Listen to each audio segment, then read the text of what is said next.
Good morning, Facebook, YouTube, Twitter, and Google+.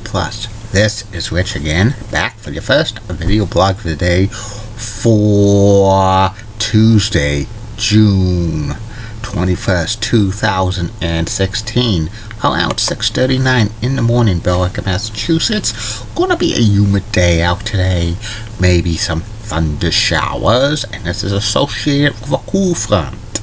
And tomorrow is going to be comfortable weather, average temperatures.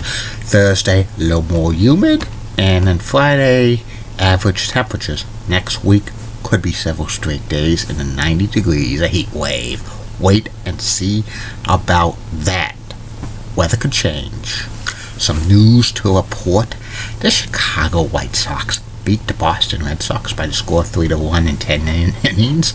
The Red Sox had the bases loaded in the 9th inning with no outs, and they could not get a run in.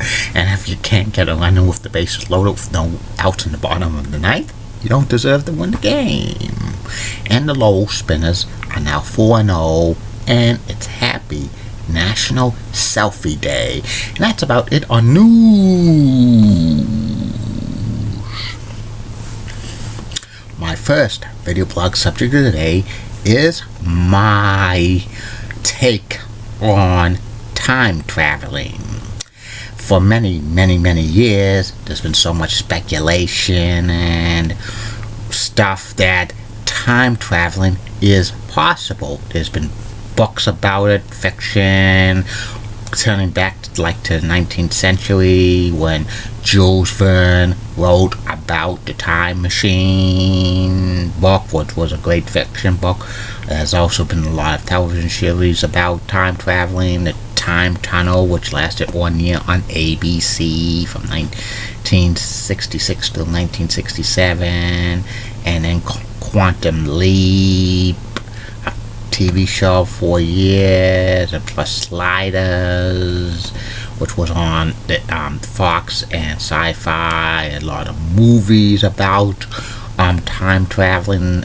The most famous one, Back to the Future Part 1, 2, and 3, which chronicled the adventures of Doc Brown and Marty McFly when they go back and forth in time.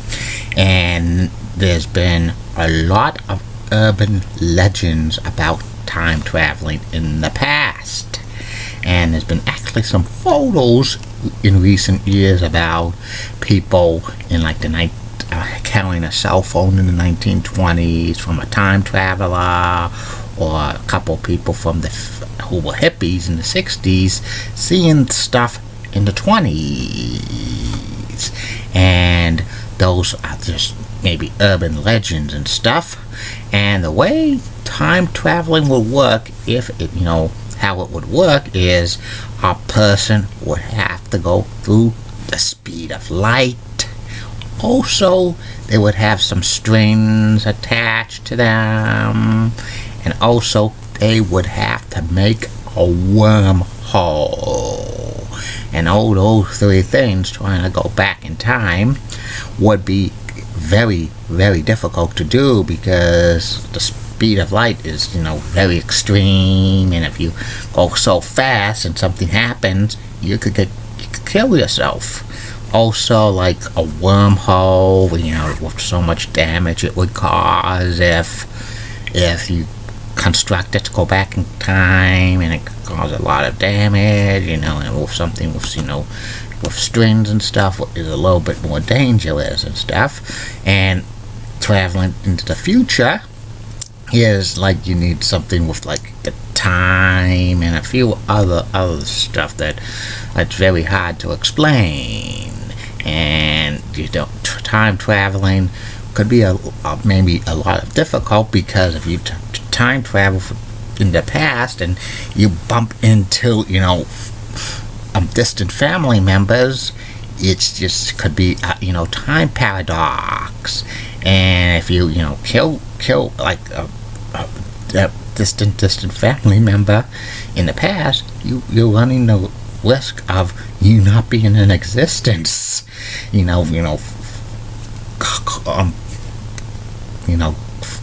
from collapsing and dying on the spot if you go back in time.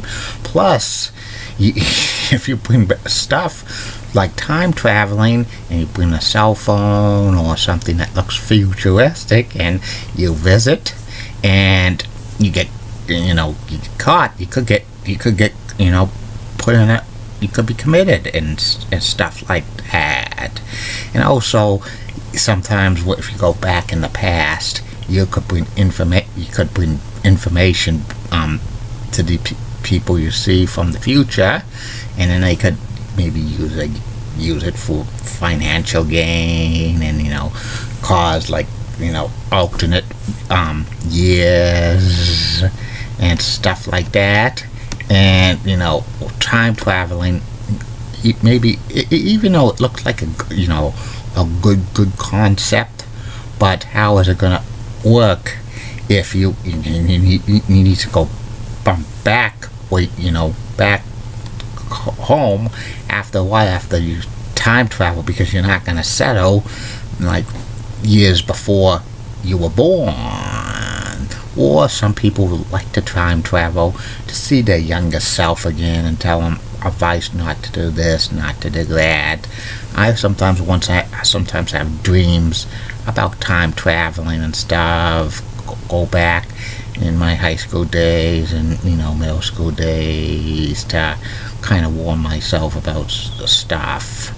I would have to do a disguise on myself, because if you see yourself, you have the same face when you were younger, and you don't want to look into yourself in the future or the past, and you could collapse, and you could cause a paradox which could destroy the universe. But that's the worst case scenario, as Doc Brown would say.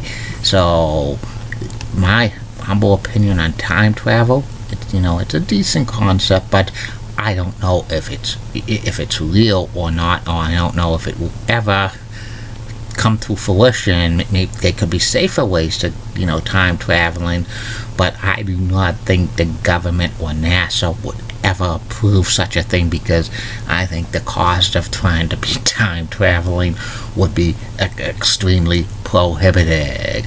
Probably you're talking about billions and billions of dollars, and I think NASA has much more bigger fish to fry, like trying to put people on Mars and go into other planets. And that's my humble opinion on time traveling.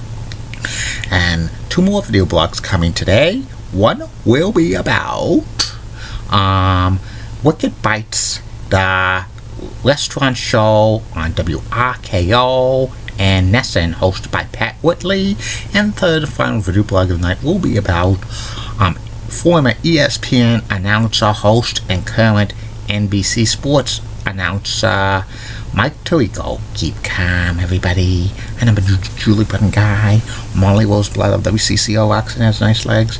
Elizabeth Hart is so stunning, she's the best. Amy Swensey's awesome. Linda Church has nice legs. And Cesar Kruger, she's awesome. And Barbara Gibbs of ABC 11 has that sweet southern accent. And in the words of Dee Patel, last week, no bus. Have a good day, Facebook, YouTube, Twitter, Google+. Bye.